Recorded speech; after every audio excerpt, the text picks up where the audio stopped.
Welcome to my channel. Today we're diving into some weird stuff, so grab your popcorn. Finally, Arthur lands a bar performance. She prepared an amazing script, but as she steps on stage confidently, body betrays her unexpectedly. Overwhelmed by anxiety, she bursts into laughter. Despite trying, her laughter echoes through the bar. The audience gazes at her like a monster, but a lady in the corner enjoys it. After the show, Arthur walks alone on the busy street. The hustle isn't hers, only loneliness. She spots a poster about a shooting and is shocked to discover that press people considered the killer clown a hero. At that moment, Arthur realizes the meaning of her existence. Meanwhile, her mum wants her help to send a letter to Thomas. Curiosity gets the best of Arthur, and when she opens the envelope, she discovers a shocking truth. She's Thomas. Knowing her time is short, her mother wrote to Thomas hoping blood ties would prompt him to help Arthur. This shocking truth hits her like a ball from the blue. Arthur can't believe it and can't understand how Thomas, as a dad, could abandon them like this. It isn't until she confronts her mom that the decades-old secret spills out. Thomas abandoned her mom and even made her sign a confidentiality agreement. Arthur can't process this betrayal. The next day, she goes to Thomas' house and meets his son, Bruce. For some reason, Bruce looks unhappy, so Arthur shows him a magic trick. Suddenly, the butler appears. The butler tells Bruce to keep his distance from Arthur. Though she insists she's a good person, the butler looks at her like she's from another. Arthur explains the situation and reveals her mom's connection to Thomas, which only angers the butler further. But looking at young Bruce, Arthur feels conflicted and doesn't want him to see her as a bad person. In her heart, she silently conveys the thought, "You're nothing but a fraud. I definitely must make him see that." Suddenly, she lets the butler go and bolts out in a panic, hoping Bruce won't think she's a villain. But bad luck has a knack for targeting the unfortunate. That night, her mom ends up in the hospital after a stroke. To make matters worse, police start investigating the shooting and suspect Arthur might be involved. Fortunately, Arthur manages to talk her way out of the police questioning.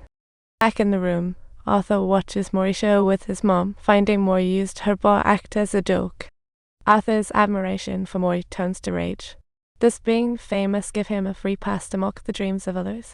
Meanwhile, the subway shooting incident acts as a catalyst, igniting the resistant spirit in the oppressed. They refuse to be crushed by the rich any longer, dressing up as clowns and taking to the streets to protest Thomas' hypocrisy. He compares the poor to clowns, unaware that it's their sacrifices that enabled him to bask in comfort. Thomas stays unfazed, attending tomorrow's charity gala as usual. Soon, it's the next day, and Arthur mingles in the crowd. The crowd's energy invigorates Arthur.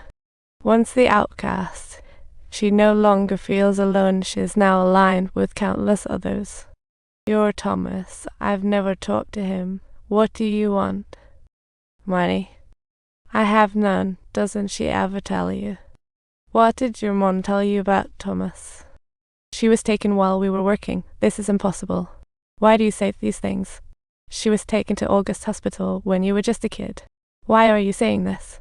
"I don't need you to tell me bad things. I know it's weird. I don't want you to feel uneasy." "Why is everyone so dull?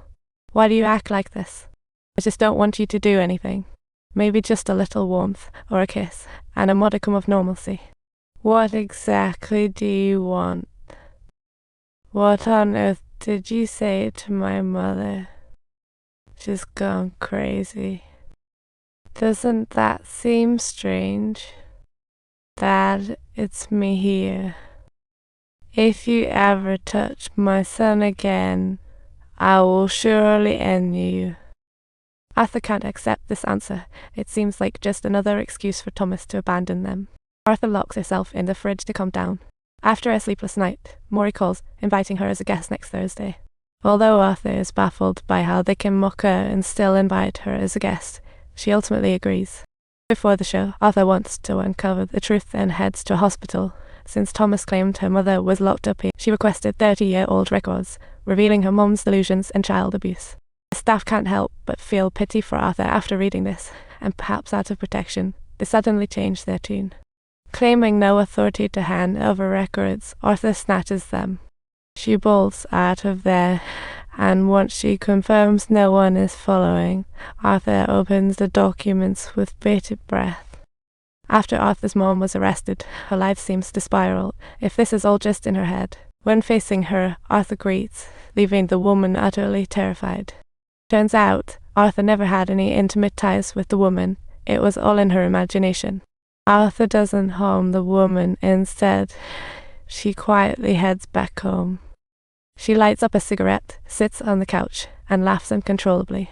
No one knows the pain and despair inside. She visits her mom in hospital, riddled with helplessness and life's absurdity.